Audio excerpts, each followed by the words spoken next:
fala. Eu botei aqui já ó, começou. E daí vai ficar gravado lá no teu drive. Tá, legal, obrigado. Então, quando eu terminei o mestrado, inclusive eu usei um pouco dessa discussão, né, no mestrado, existia uma discussão muito grande entre as abordagens categóricas em psiquiatria, que são aquelas que abordam diagnóstico, né, o cara tem toque, o cara tem depressão, e as abordagens dimensionais, que não necessariamente abordam diagnósticos, mas sim aspectos transdiagnósticos. Né? Então, se a gente for pegar, por exemplo, ansiedade. Ansiedade é uma característica transdiagnóstica. Ela passa por qualquer tipo de diagnóstico psiquiátrico, ou às vezes até nem precisa ter diagnóstico psiquiátrico. Nós todos estamos vivendo uma situação de exceção agora, com a pandemia. Muitas pessoas estão ansiosas e nem todo mundo tem diagnóstico. Então, alguns comportamentos, algumas emoções, algumas características podem ser estudadas de uma maneira dimensional, de uma maneira não categórica. Isso sempre me intrigou, né? Porque eu acredito que o categórico tem lá suas vantagens e o dimensional também, e são abordagens complementares. Só que até então, a gente tinha o quê? CID e DSM. Né? A escola mais europeia no CID, a escola mais americana no DSM, é uma abordagem totalmente categórica. Né? E aí surgiu, então, o ARDOC, nesse vácuo, para tentar organizar, elaborar uma abordagem um pouco mais dimensional dos transtornos mentais, certo? Só que puxando para o lado bem orgânico. De psicossocial aqui, a gente não vai ver muita coisa. É uma tendência a neurobiologizar os transtornos mentais. Talvez tenha esse viés, mas vocês vão ver que é uma abordagem interessante. Eu tenho que vir para cá, porque eu estou dividindo a tela e aí eu tenho que clicar na outra tela, senão não aparece. Então, o que é o RDoC, o Research Domain Criteria? É uma estrutura de pesquisa, vejam que não é para aplicação na prática clínica, né, de pesquisa, para investigar transtornos mentais. Vai tentar integrar vários níveis, né, eles falam com muitos níveis de informação, desde genômica e circuitos até comportamentos e questionários, né, aplicação de questionários, construção de instrumentos, tal. Aí a Letícia e o Celso até vão entender porque que eu quero construir um questionário transdiagnóstico para comportamento evitativo. Né, para tentar explorar dimensões básicas do funcionamento que abrangem toda a gama de comportamento humano, desde o normal até o anormal. Eu não gosto muito desse termo anormal, mas é assim que eles colocam, né? Então, o RDoC ele não se destina a servir como um guia de diagnóstico, não é para fazer diagnóstico, nem é para substituir os sistemas de diagnóstico atuais, DSM e CID. O objetivo é compreender a natureza da saúde e doença mental em termos de vários graus de disfunção nos vários sistemas psicológicos e biológicos que a gente conhece até então. Então, aqui tem uma figurinha representativa, eu vou falar um pouquinho mais em detalhe para vocês dessas questões aqui, né? Então, a gente tem, por exemplo, as valências negativas, as valências positivas, eles chamam isso de domínios, né?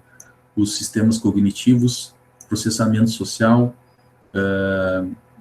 regulador o sistema de regulatório, digamos assim, de motivação, e os sistemas sensórios motores. Eles chamam isso aqui tudo de os domínios, né? Só que como que esses domínios vão ser estudados? Esses domínios vão ser estudados na sua genética, no seu aspecto molecular, nos seus aspectos celulares, que células que estão mais envolvidas em cada uma dessas características psicopatológicas, os neurocircuitos, né, que estão, né, são sistemas neurais, mas que também estão abordando dimensões comportamentais, do ponto de vista fisiológico, comportamental, o que ele chama aqui de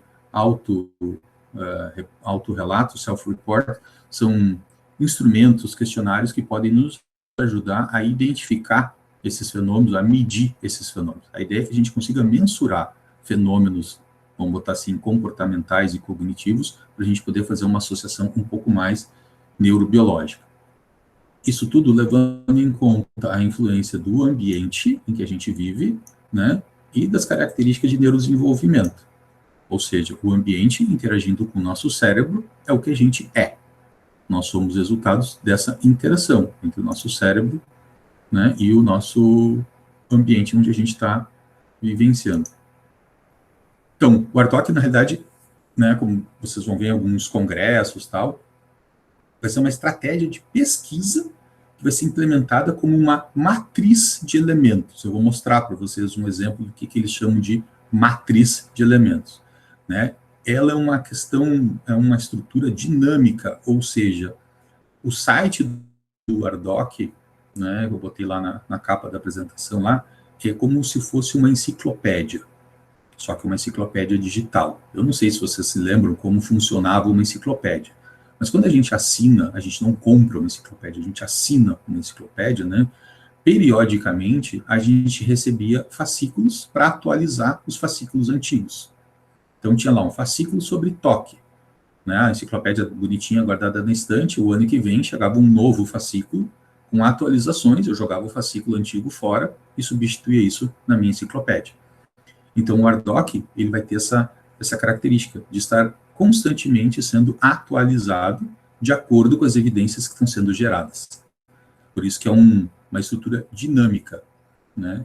Atualmente, né, acho que é bom frisar isso, se concentra em 6 domínios, né, que são as principais características do funcionamento humano, né? Vou mostrar para vocês os domínios também.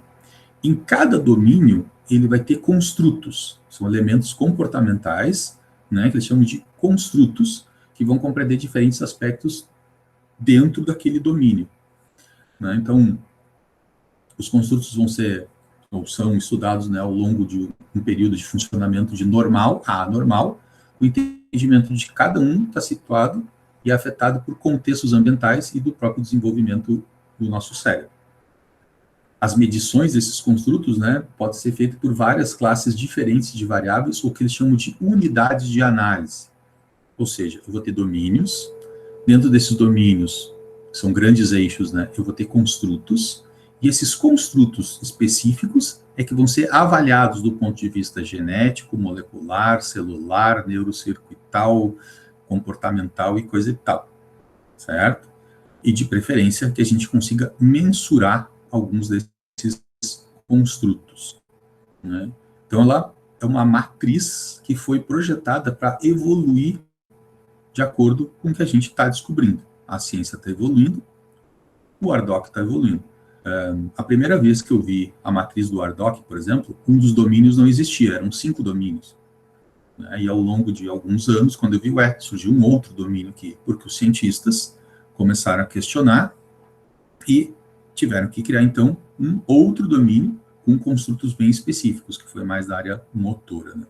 Então, eles vão ser constantemente revisados. É como se fosse um Cochrane, né, que faz revisões sistemáticas sobre um determinado assunto. Então, é uma tentativa de juntar, agrupar evidências neurobiológicas que justifiquem alguns circuitos, algumas células, alguns aspectos genéticos em relação a comportamentos e aspectos cognitivos. É uma coisa bastante biológica, assim, dura, mas bastante interessante.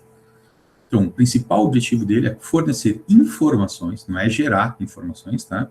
Mas é uma sistemática para fornecer informações sobre os processos biológicos e cognitivos básicos que levam tanto a aspectos saudáveis quanto a aspectos característicos das doenças mentais, né?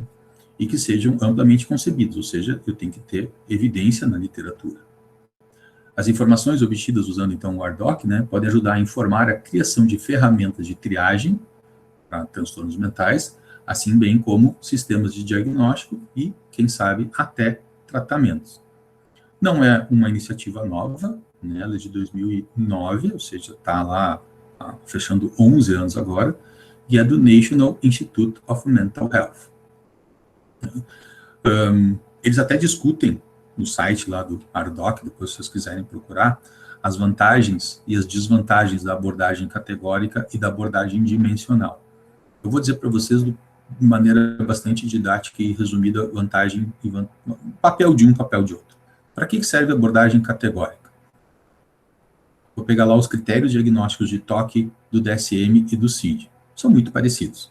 Mas para que serve isso? A Letícia, o Eduardo e o Gabriel, que estão ainda na graduação, têm menos experiência em ver pacientes, têm menos experiência em fazer diagnóstico. Então, eles vão se guiar para fazer o diagnóstico por aqueles critérios. Vou chutar, tá? Mas faz de conta que tem lá 10 critérios. Para tu ter o diagnóstico de toque, tu tem que preencher 5. Né? Se tu preencher 4, tu não tem toque. Se tu preencher 5 ou mais, tu tem toque. A Juliana, a Mirella, que já viram um monte de paciente com toque, talvez não seguiem tanto pelos critérios diagnósticos, seguiam mais pela experiência delas. Mas essas abordagens categóricas servem para a gente ter uma confiabilidade maior nos diagnósticos psiquiátricos. Por exemplo, o que eu chamo de fobia social aqui em Porto Alegre, o João Pedro, lá em Belo Horizonte, ele vai entender o que é uma fobia social. Por quê? Porque ele sabe quais são os critérios. Um psiquiatra que está lá na Malásia, ele vai entender o que é fobia social, porque ele vai olhar os critérios. Então, isso dá maior confiabilidade para os diagnósticos psiquiátricos, sem falar na transmissão de informações. Né? Por exemplo, eu tenho um paciente que estava morando em Yokohama, no Japão. Né? Ele é brasileiro, mas é filho de japonês. E ele foi para lá tentar a vida. Só que acabou o remédio dele lá. Ele levou para um ano, acabou o remédio. E aí eu me ofereci para mandar uma carta para o médico do sistema de saúde lá, né, para dizer, olha, fulano tem esquizofrenia, né, mas é uma esquizofrenia simples, ele está bem tratado com tal remédio, né, sugiro que continue. O médico lá viu o meu e-mail e entendeu o que era o caso do fulano. Só que o remédio do fulano não existia no Japão, não tem no Japão. Então a gente teve que tentar ver alguma alternativa. Mas no momento que eu disse para o doutor lá japonês que o fulano tinha esquizofrenia simples, que é um dos diagnósticos que a gente tem dentro dos transtornos psicóticos, ficou muito mais fácil para o trabalho do cara lá, né? Não teve que ele pensar e fazer o diagnóstico. Então, aumenta a confiabilidade, facilita a comunicação entre os profissionais. Quando a gente fala em toque, todo mundo entende o que é, né? Claro, tem alguns diagnósticos que são um pouco mais raros, um pouco mais difícil da gente ter essa convicção.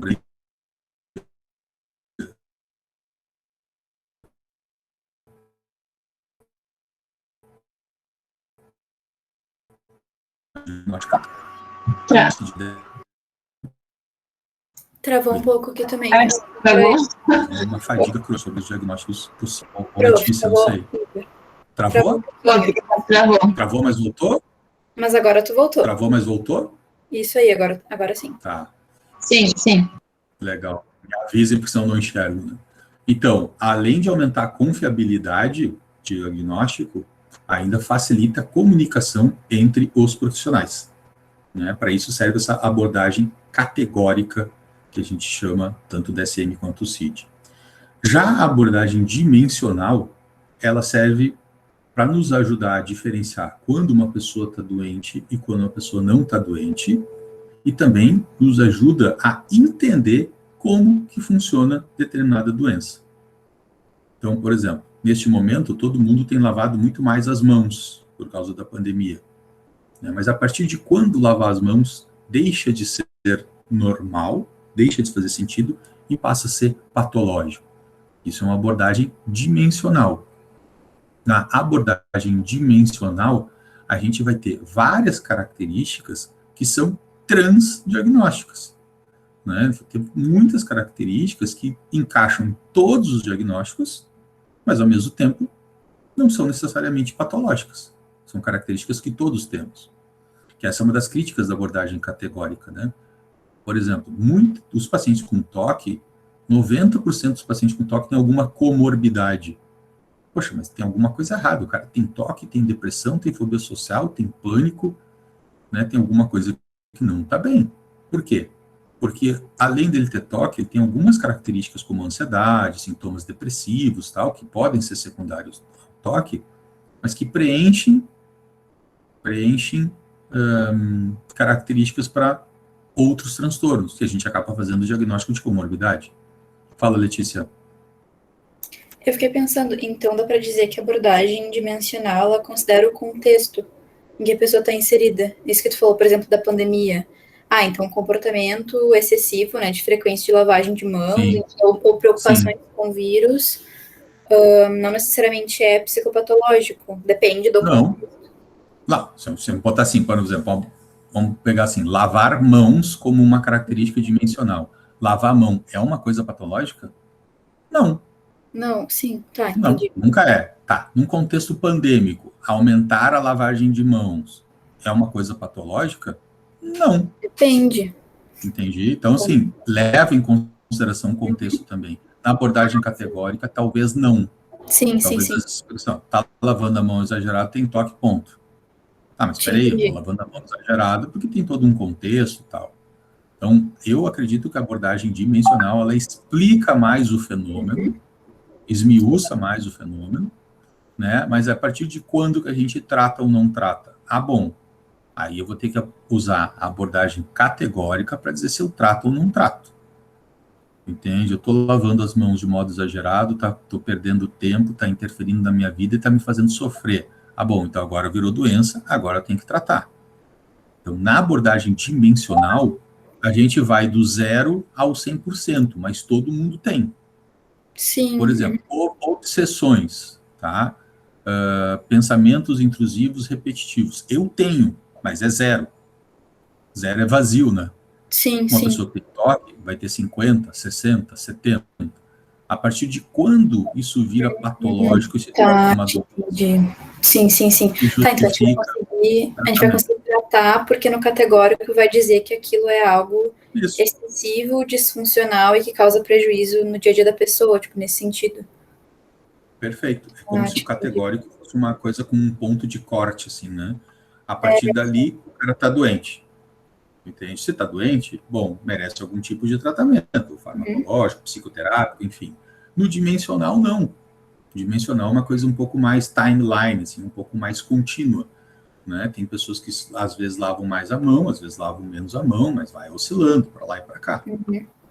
Preciso tratar? Talvez sim, se tiver exagerado, talvez não, se não tiver. O que vai dizer isso da abordagem categórica. Por isso que eu acho que elas são complementares, elas não são excludentes. Embora haja uma briga relativamente grande de algumas pessoas que acham que a abordagem dimensional só atrapalha. Eu vou dar 2 exemplos para vocês de como a abordagem dimensional pode atrapalhar. Bipolaridade não é transtorno bipolar. Uma pessoa com bipolaridade pode ser que ela não precise de tratamento. Ela não tem transtorno bipolar. Ah, mas ela tem algumas características que estão dentro da dimensão bipolaridade. Dorme pouco, tem muita energia, produz um monte, rende. Bom, mas bipolaridade não necessariamente a pessoa precisa ser tratada. O transtorno bipolar exige tratamento. Então, quando uma pessoa sai de um consultório de um psicólogo, de um psiquiatra, com um diagnóstico de bipolaridade, eu tenho bipolaridade, por isso eu tenho que tomar remédio. Errado. Você pode ter bipolaridade, mas isso não justifica o fato de ter que tomar remédio.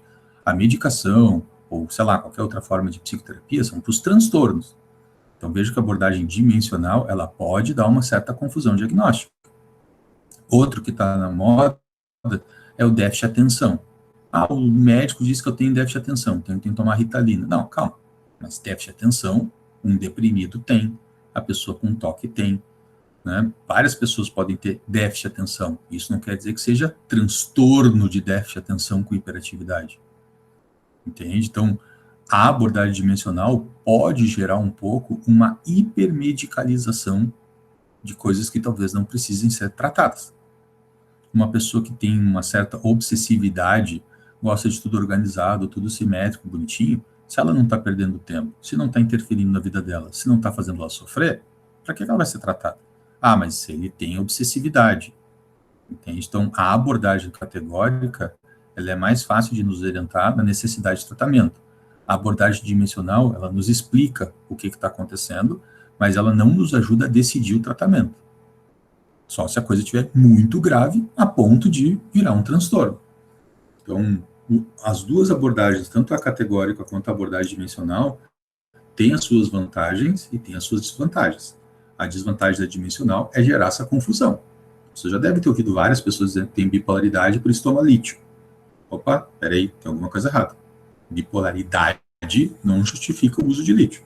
Está usando lítio, tem transtorno bipolar. Entende? Então, eu diria para você de modo bem didático, abordagem categórica ajuda a gente a definir tratamento, se trata ou não. A abordagem dimensional ajuda a gente a entender o transtorno, ajuda a gente a entender a psicopatologia que está ali se apresentando na nossa frente. Bom, para a gente voltar para o ARDOC, já vou mostrar para vocês os principais domínios, os principais construtos e alguns subconstrutos. Mas eu não vou entrar nas principais definições, tá? Porque as definições são bastante grandes, assim, levaria um pouco mais de tempo. Então, vamos ver. Primeiro domínio. É um domínio que ele chama de sistema de valência negativa. O que é um sistema de valência negativa? São as principais características responsáveis pelas respostas a situações ou contextos aversivos, como medo, ansiedade e perda. Os principais domínios são a ameaça aguda, real, concreta, que a gente chama de medo, uma ameaça potencial, que a gente chama de ansiedade, aquela coisa antecipatória, ameaça sustentada, são como se fosse um estresse crônico, né? E cada um desses domínios que eu estou mostrando aqui para vocês tem a sua definição lá na página do ARDOC, tá? Infelizmente está só em inglês, né? Mas não é um inglês difícil de entender, um inglês técnico relativamente fácil de entender.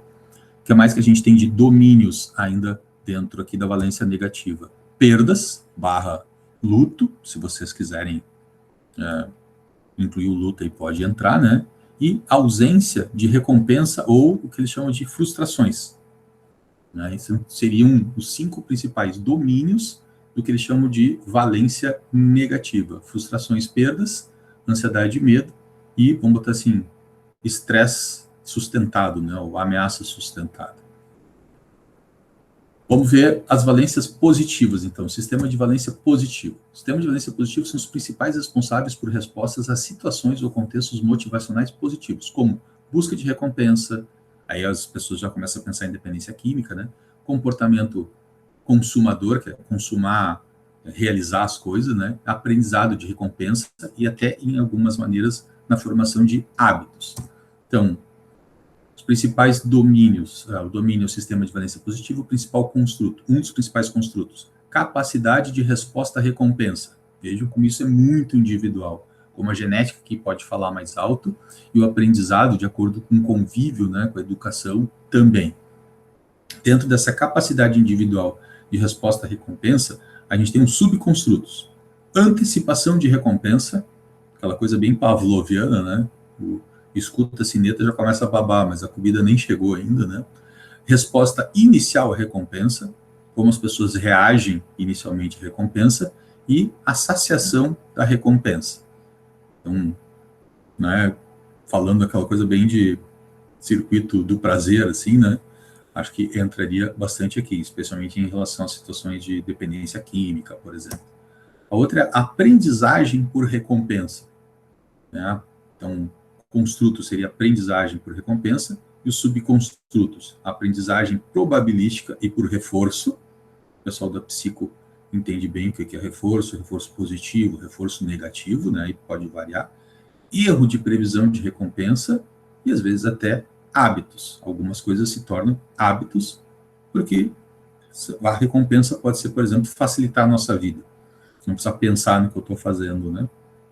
De novo, cada um desses subconstrutos, cada um desses construtos tem as suas definições bem especificadamente descritas na página do ARDOC, né? E o último construto da valência positiva é a avaliação da recompensa, né? Aquela coisa, valeu a pena, não valeu a pena, consegue avaliar os riscos, tem uma atitude um pouco mais ambígua em relação a risco-benefício, né? Atraso da recompensa e o esforço, né, necessário para atingir aquela recompensa. Valeu o esforço, não valeu o esforço? Isso que eles chamariam de sistema de valência positiva. Aí tem os sistemas cognitivos, que talvez seja o maior dos domínios, né? A avaliação da atenção, tanto a atenção de vigilância mais geral, quanto aquela mais focada, que a gente chama de tenacidade, né? As capacidades perceptivas ou senso-perceptivas, como visão, audição, olfato, somatosensorial, às vezes multimodal, né, da percepção. Memória declarativa, né, que é aquilo assim, vou te falar 3 palavras, né, pente, rua, azul, repete aí. Aprendeu, não aprendeu? Essa memória declarativa, né? Controle cognitivo, e aqui talvez entre alguns aspectos dos pacientes com toque, né? Se eles conseguem fazer a seleção, atualização, representação e manutenção de metas, se eles conseguem, ficou mal ali, a seleção das respostas mais adequadas, aquilo que eles estão pensando, se eles conseguem inibir e suprimir pensamentos, né? E monitoração do desempenho. Tudo isso a gente pode chamar de controle cognitivo, né? E... Prof, posso fazer uma Fala, Lê, pode? Tá. Isso do controle cognitivo tem a ver com as emoções, então, autorregulação das emoções. Também. A forma que a pessoa vai expressar as emoções dela. É nesse Isso. sentido. Então, as emoções aqui são conceituadas como sendo consequências da cognição, né? Ah, sim, tá, te entendi. O ABC cognitivo lá, né? Sim, sim. Então, se eu penso que não vai dar certo, a minha emoção vai ser de acordo com esse pensamento, né? Então, se eu controlo os meus pensamentos, naturalmente as emoções vão estar mais ou menos sob controle. Se eu consigo suprimir um pensamento negativo, como um pensamento ansiogênico, por exemplo, eu acabo suprimindo a emoção relacionada também. Né? Mas é isso aí mesmo. E por último, a memória de trabalho, né? A working memory. Aí tem ali, você consegue manter ativamente, você consegue ter um pouco mais de flexibilidade em relação a sequências de comportamento que tu aprendeu, capacidade limitada e controle da interferência da memória de trabalho naquilo que tu está fazendo. Então, isso que ele chama de sistemas cognitivos. Nada impede que aumente os domínios, tenha mais domínios e que tenha mais subconstrutos em cada um desses construtos aí, né? Como disse para vocês, o Ardoc está em constante atualização. Tem algumas coisas que eu estou vendo agora, que eu preparei aula para vocês, e que eu não me lembrava de ter visto antes. Então, não sei se entrou, quando que entrou, né? Alguns desses subconstrutos aí. Esse aqui pode ser bastante interessante, principalmente, talvez, para o trabalho da Patrícia, né? Sistemas para processos sociais, processamento social, que nos conecta com o planeta, né? Esses sistemas para os processos sociais, então, eles vão mediar respostas em configurações interpessoais de vários tipos, incluindo a percepção e a interpretação das ações dos outros. Ou seja, aqui, um autista, por exemplo, já vai ter bastante dificuldade nesse domínio, nos construtos desse domínio. Por exemplo, afiliação e vínculo, que é a capacidade que eu tenho de formar um vínculo, talvez a empatia entre aqui, embora não seja exatamente um subconstruto. Apego, né, se eu consigo me apegar a um determinado grupo, a um determinado tipo de conduta social, conduta familiar, por exemplo, né? Comunicação social, que é a capacidade de receber ou de produzir, né, o que eles chamam de comunicação facial, que é uma das, talvez, maneiras mais importantes da gente se comunicar, e as não faciais também, né, a linguagem corporal, digamos assim. Então, como que a pessoa recebe, como que o indivíduo recebe essa comunicação e como que ele produz essa comunicação. Tem algumas pessoas que têm mais dificuldade de produzir. Por exemplo, na alexitimia, né, a pessoa sente as emoções, mas ela não consegue comunicar essas emoções, nem facialmente e nem não facial. Quando a gente fala em comunicação não facial, não é só a linguagem corporal, mas às vezes é o tom de voz, né, a maneira de se vestir, tudo o que não é facial. Então, por aí você já tem uma ideia de como é importante, né, as nossas caretas quando a gente está se comunicando com as pessoas. Como é importante a gente fazer uma ligação de vídeo durante o distanciamento social, porque a comunicação facial é diferente. Ela é muito mais afetiva e permite muito mais um vínculo do que só a voz ou do que só o texto. No caso, WhatsApp, ou no caso, ligações telefônicas, né? Outros construtos aqui dos processos sociais têm a percepção e compreensão de si mesmo, né? Eu confesso para vocês que eu não entendi direito o que é essa agência, né? Mas o autoconhecimento, né? Se a pessoa tem capacidade de saber quem ela é e como ela funciona, talvez um pouco do insight possa entrar aí, né? E a percepção, a capacidade de percepção e compreensão de outras pessoas, né? Tanto do movimento, né? Se eu consigo perceber que as pessoas estão se mexendo, estão se movendo, por exemplo, que o Gabriel agora coçou o olho, né? Legal, eu tenho essa capacidade, né? E o que quer dizer? Às vezes, claro, né, Gabriel, não é um movimento tão grosseiro assim, às vezes são pequenos movimentos do olho, piscou diferente, girou a cabeça para um lado, para o outro. Eu tenho que ter essa capacidade de perceber e talvez até de gerar esse tipo de comunicação, né? Percepção da ação das pessoas, né? E tentar compreender o estado mental das outras pessoas. Angústia, ansiedade, tristeza, ou seja, aqui parece que entra o termo empatia, de uma certa maneira, ele está passando por todos esses construtos aqui, embora esse termo não seja usado pelo Ardoc, né? Vejam que tudo isso aqui, a princípio, né, se não tem, ainda vai ter justificativa neurobiológica, substrato neurobiológico. Lembrando que o Ardoc é bem biológico. Fala, Letícia. Nessa parte do que tu estava trazendo ali, queria saber, assim, se tem mais uma perspectiva mais biológica disso, como tu falou, né? Tem. Sim, mas sim. também não teria uma parte mais social, não, cultural. Porque eu sei que, tipo, assim, a forma com que a gente expressa as emoções em qualquer cultura, os seres humanos vão entender, mas também essa questão que tu fala, assim, acho que das habilidades sociais, né? De como que a pessoa Sim. vai se comunicar e como que ela vai receber aquela comunicação, também pode perpassar a cultura, né? Não, Então, sim, isso não tem dúvida, mas só que como que o aspecto cultural vai interferir na capacidade, por exemplo, de compreender outras pessoas, né?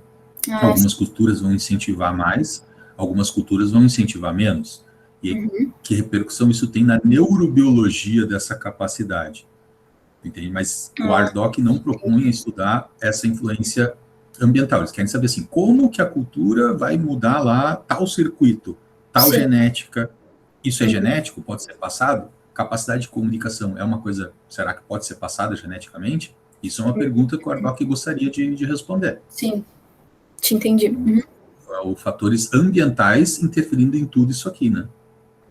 Vejo como os caras são bem ambiciosos nessa proposta, né?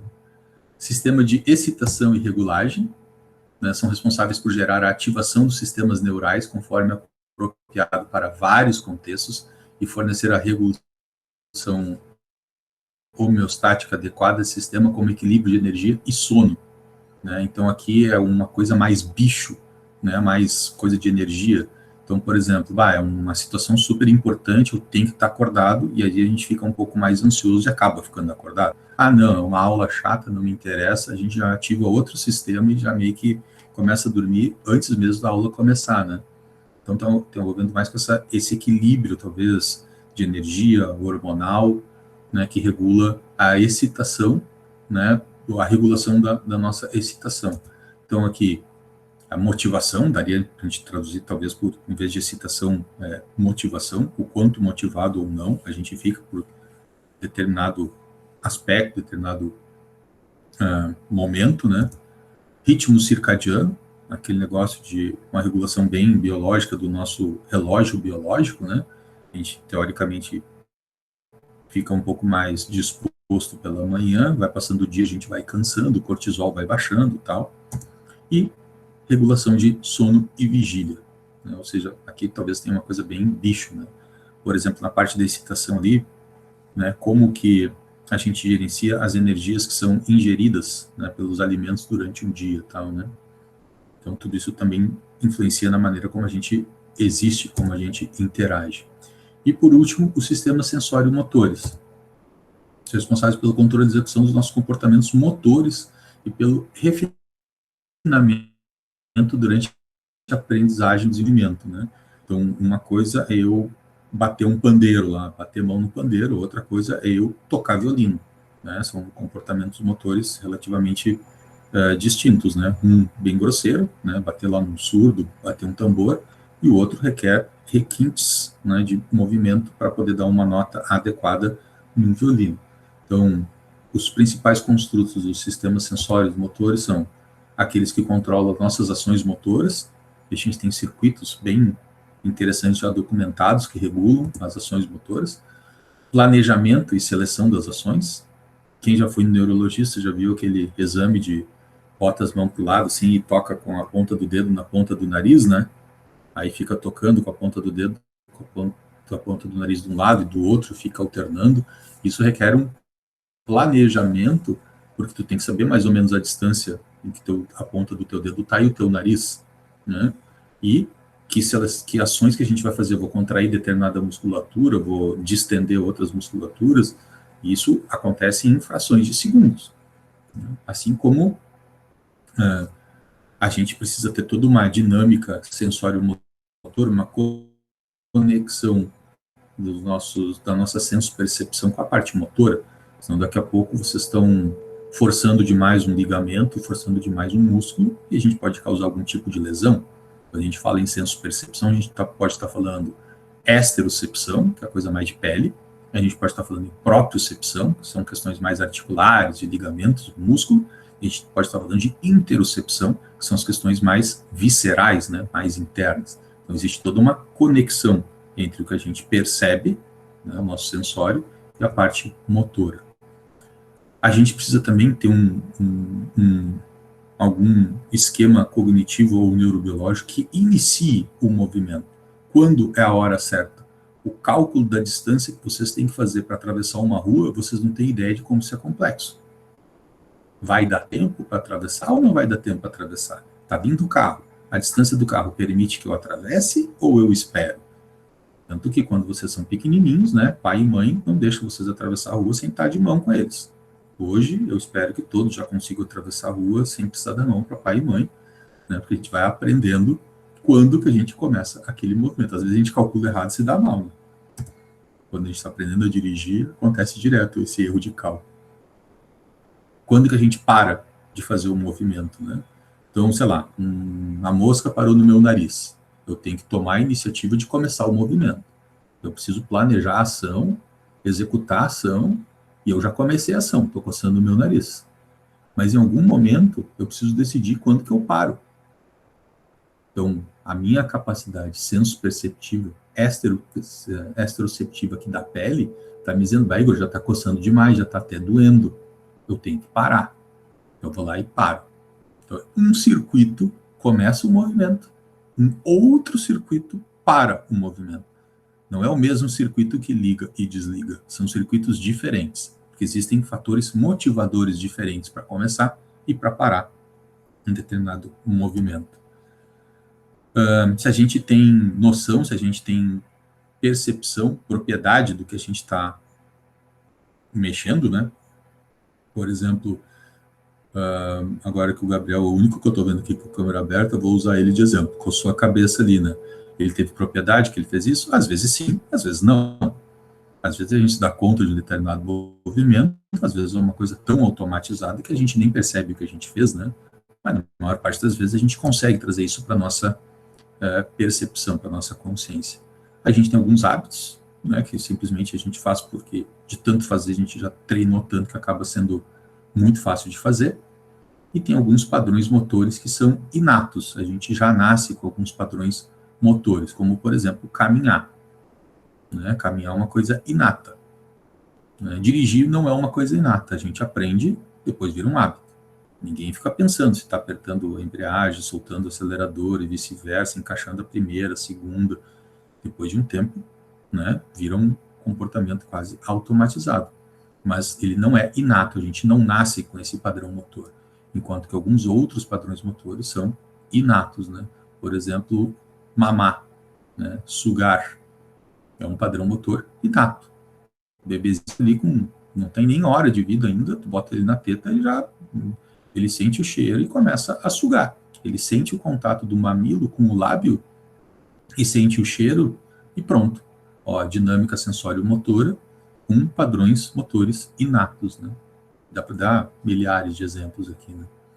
Então, esses são os domínios, esses são os construtos, e algumas vezes tem subconstrutos. Dentro de cada um, olha como é uma coisa complexa, dentro de cada um desses domínios, construtos e subconstrutos, a gente então vai analisar algumas unidades. Essas são as unidades: a genética, moléculas, células, circuitos, a fisiologia, circuitos que a gente diz são neurocircuitos, tá? Comportamentos, autorrelatos, que são instrumentos que podem ser utilizados para a gente medir esses fenômenos, e os paradigmas. Paradigmas é qualquer tipo de desafio, né? Então tem muita pesquisa em que a gente induz um desafio, por exemplo, eu quero saber se o cara é diabético, então vou fazer um teste sobre o uso de açúcar, né? Então vou lá e dou glicose para o cara para ver como é que a insulina dele reage. Isso eles chamam de paradigmas. Eu incito uma reação de acordo com um paradigma protocolar, que é previamente conhecido e organizado, né? Isso eles chamam, então, de paradigmas, né? Só para dar um exemplo para vocês, se vocês entrarem na página do ARDoc, vai ter essas unidades de avaliação, né? Se clicar em cima de cada uma dessas, vai aparecer. Por exemplo, eu cliquei em moléculas. Aí só peguei a primeira parte ali, né? Mas todas essas moléculas aí, eu parei na letra C ali, né? Mas vai até o Z, até o zinco lá, né? Então, se a gente clica em cima do 5-HT, por exemplo, que é 5-hidroxitriptofano, que é nada mais, nada menos que a serotonina, né? Ele vai dizer a quais domínios, a quais construtos a serotonina está associada. Que existem evidências científicas de que a serotonina está associada a quais domínios e a quais construtos, daqueles que eu mostrei para vocês antes. Se eu clicar ali em, sei lá, BDNF, Brain Derived Neurotropic Factor, existe evidência dessa molécula em relação a quais domínios, a quais construtos. Né? Ele só mostra a associação, ele não mostra o artigo, ele não mostra a evidência, ele só diz se tem alguma coisa na literatura ou não, mas ele não me dá as referências, tá, pessoal? Então, vai lá e bota BDNF com padrões inatos motores inatos, tem associação. Aí a gente tem que ir para a literatura, lá para as outras bases de dados, Cielo, enfim, PubMed, e ver que artigos são esses. Ele só me diz assim, existe evidência de que o BDNF está alterado em tal domínio, em tal construto. A gente que vai atrás. BDNF está alterado na ansiedade, lá das valências negativas, né? Está alterado, existe associação com ansiedade? Sim, existe. Ponto. Ele só diz isso. Num esquema de matriz que eu vou mostrar para vocês. Se vocês clicarem, por exemplo, em circuitos, vai aparecer uma lista de possíveis circuitos, né, como, por exemplo, esse último aqui, circuitos dos núcleos da base, né, basal ganglia. Esse aqui é um que está intimamente associado com transtorno obsessivo compulsivo. Qualquer um daqueles domínios, qualquer um daqueles construtos que a gente associe com transtorno obsessivo compulsivo, provavelmente vai ter um envolvimento dos núcleos da base também. Sistema nervoso autonômico, né? Qualquer coisa de ansiedade, alteração de sono, né? Se eu clicar aqui em cima, ele vai dizer, existe associação com tal e tal e tal. Vejam que essa é uma justificativa de por que a coisa é dinâmica, né? Porque daqui a pouco surge algum tipo de evidência hoje, ligando, sei lá, a ínsula anterior a o construto de, sei lá, alguma valência positiva lá, excitação, né, valor de recompensa e tal. Então, eles vão lá e vão botar no site do ARDoc, existe essa associação. Só que eles não dão a referência, a gente é que tem que ir atrás da referência. Eles dizem assim, tem alguma coisa na literatura com evidência suficiente para a gente estar considerando aqui como positivo. Mas ele não diz qual é essa evidência, a gente que vai atrás. Se vocês clicarem, por exemplo, em Self-Reports, nossa, ficou essas coisinhas na frente aqui, deixa eu ver a borracha. Se vocês clicarem em Self-Report, são os instrumentos que a gente pode, ou que existem, né, que a gente pode usar para avaliar o quê? Só que, por exemplo, BAI, a gente conhece, Beck Anxiety Inventory. Se vocês clicarem na BAI, ele não vai aparecer a BAI aqui, ele vai dar a referência da BAI e vai dizer que está associado com tais e tais domínios, com tais e tais construtos. A última da lista lá, eu acho que é a Yale Brown Obsessive Compulsive Scale. Ele vai dar a referência da Y-Box e vai dizer com qual domínio e quais construtos ele está associado, certo? Mas ele não dá os instrumentos, isso é muito bom, só que tem alguns instrumentos aqui que são, né, a gente tem que pagar, tem copyrights, né? Então eles não dão isso, só dizem se existe associação, se a BAI pode ajudar a medir algum dos domínios ou algum dos construtos de determinados domínios, como, por exemplo, das valências negativas, né, ansiedade, medo. Então, essa é a ideia deles, né? Claro, clicar em cima de cada um desses aí vai aparecendo uma série de coisas. Mas o mais legal de tudo que a gente tem no ARDoc são essas matrizes, que eu peguei o exemplo do sistema de valências negativas, né? E aí ele vai mostrando, ó, cada uma das unidades, né, genética, molecular, célula, circuito, né, e os domínios aqui à esquerda. E ele vai dizer se existe elementos ou não. Como genética ainda é uma coisa recente aqui no RDoC, né, a gente não tem exatamente ainda evidências genéticas para esses domínios do sistema de valências negativas, para perdas, frustrações, né, por não recompensa e tal. Mas vejam que em vários outros, ó, se vocês clicarem em cima de um desses elements aqui, vai aparecer quais são os circuitos que estão mais provavelmente envolvidos com medo, com ansiedade. Quais são os comportamentos, quais são os instrumentos, quais são os desafios que a gente pode utilizar. E quando está vazio, é porque ainda não existe essa evidência. Eu vejo que eles conseguem cruzar os domínios com as unidades de avaliação e eles vão dando substratos mais orgânicos, mais neurobiológicos para alguns tipos de comportamento ou de cognição. Então, esse aqui é o crème de la crème do RDoC, é olhar as matrizes, né, para a gente ver o que existe. Existe associação de algum tipo de molécula com medo? Aí, se a gente clica em cima, vai aparecer quais são essas moléculas. Só não vai dizer quais são as referências, quais são os trabalhos. Isso é gente que vai ter que ir atrás daí, cruzando lá no PubMed e tal, né? Vai aparecer, por exemplo, molécula de cortisol e ansiedade. ACTH, que é o hormônio adrenocorticotrófico e medo. Vai aparecer aqui e vai dizer sim, existe associação. Agora tu te diverte buscando, né?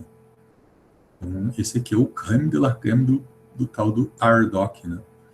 E era isso que eu queria mostrar. Exatamente, Letícia, é como se fosse um resumão organizado das evidências neurobiológicas de todo e qualquer comportamento ou cognição que a gente tem, desde comportamentos normais até comportamentos anormais, cognições normais, cognições anormais.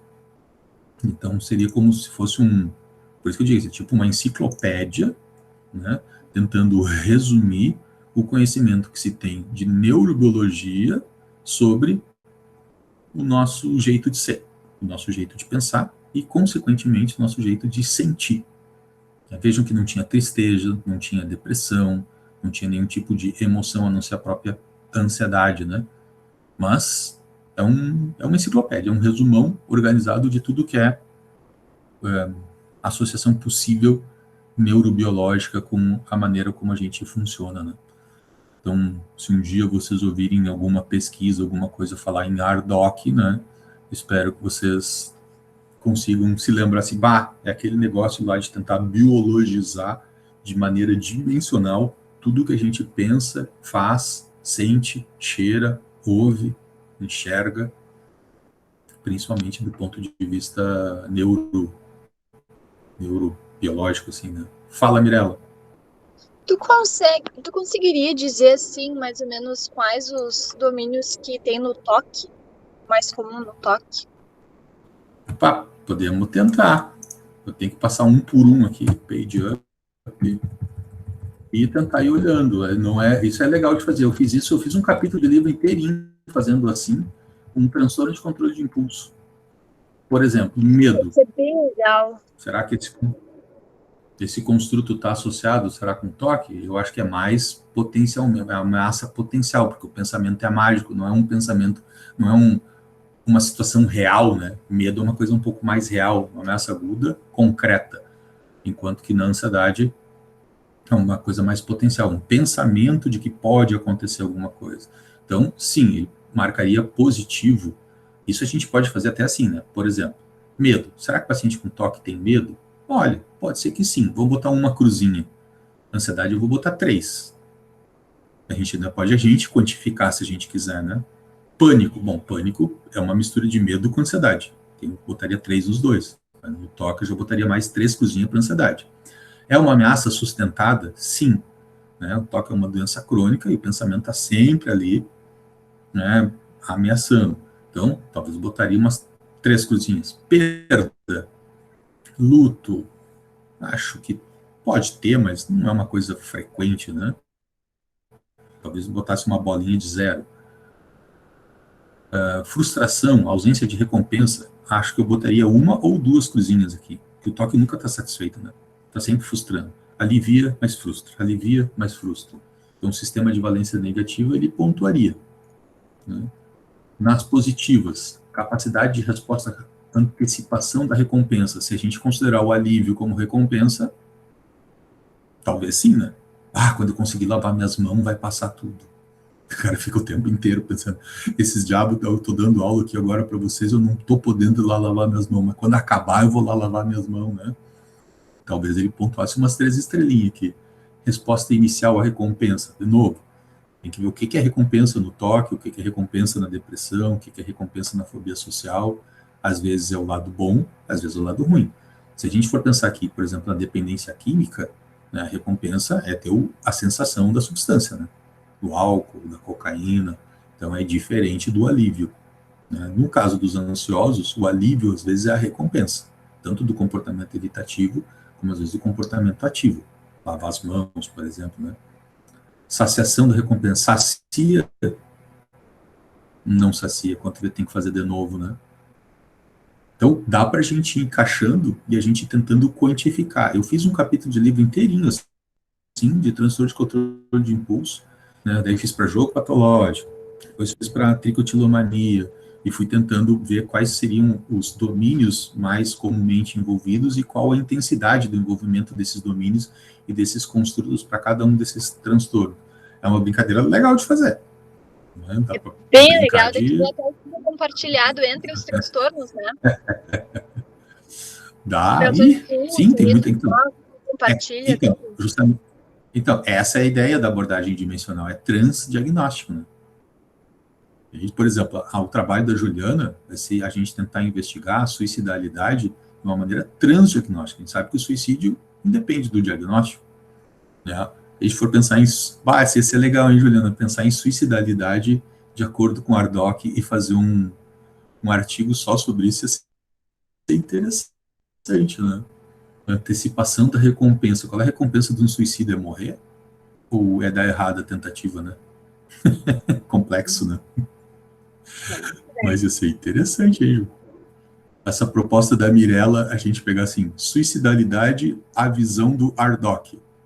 E a gente tentar encaixar aqui dentro de cada domínio, quantificar. Olha, pode ser já interessante. Tem a gente fez isso. Já deve ter, né?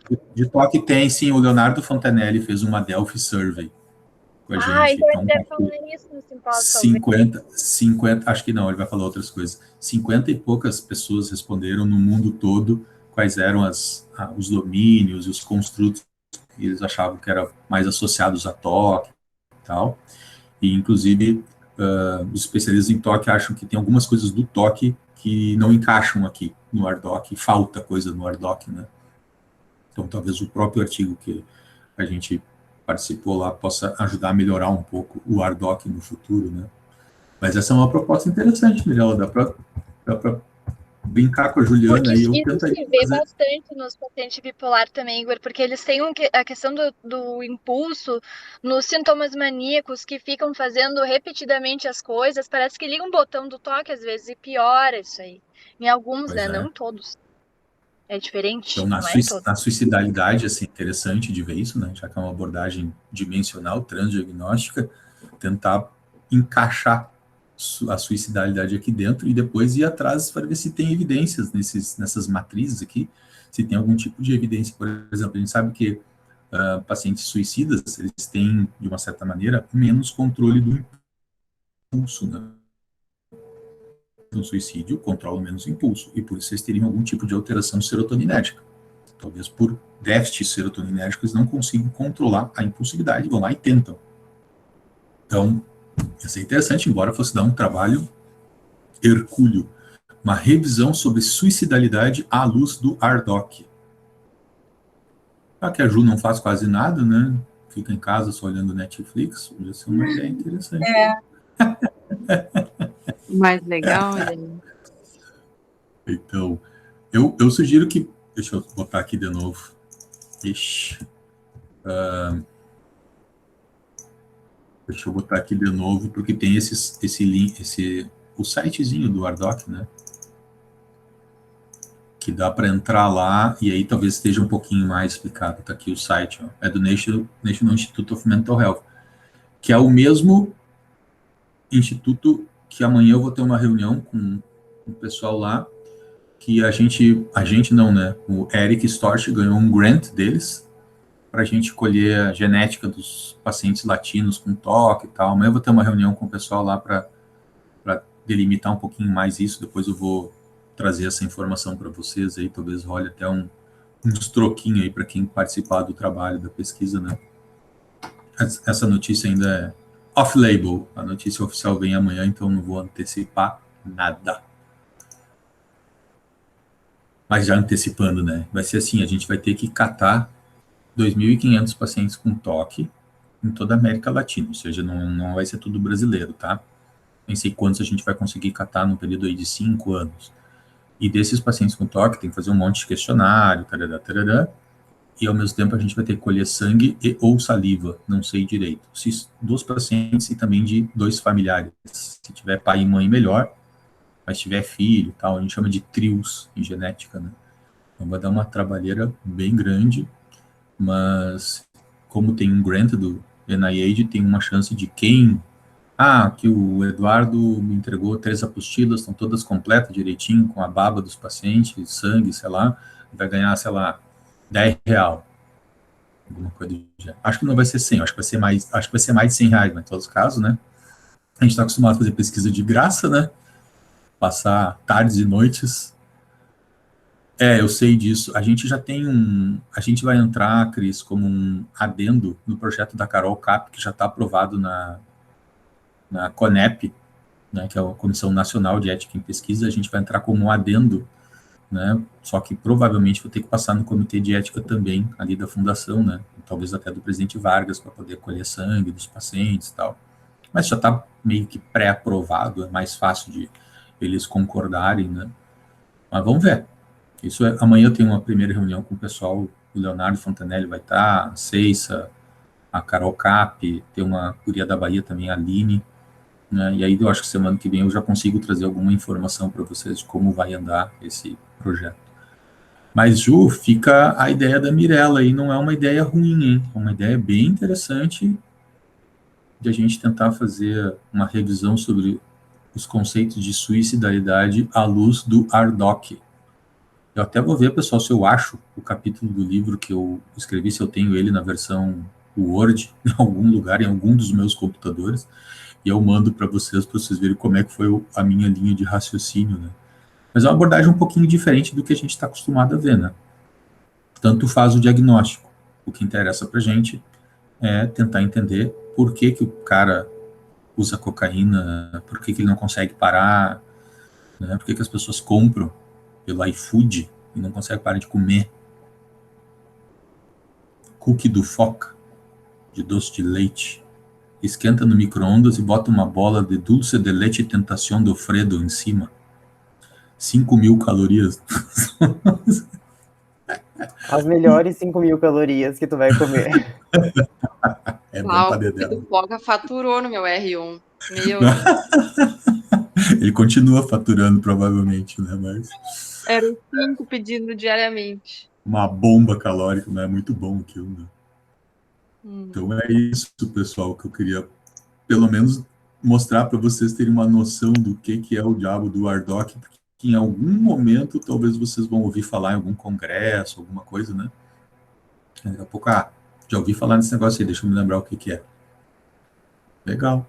E se alguém quiser, de repente, tocar essa ideia da Mirella aí, eu não acho um absurdo. Mais um projeto, dá mais um trabalho, mas, né, como a nossa especialista em suicídio aí vai ser a Juliana e o Ezequiel, se quiserem tocar, está todo mundo meio sobrecarregado, mas eu vou anotar essa ideia e vou deixar numa gaveta aqui. Aí, de repente, algum residente toca. Ou a Alice, que não faz nada também o dia inteiro, passa só brincando no Red Cap, né?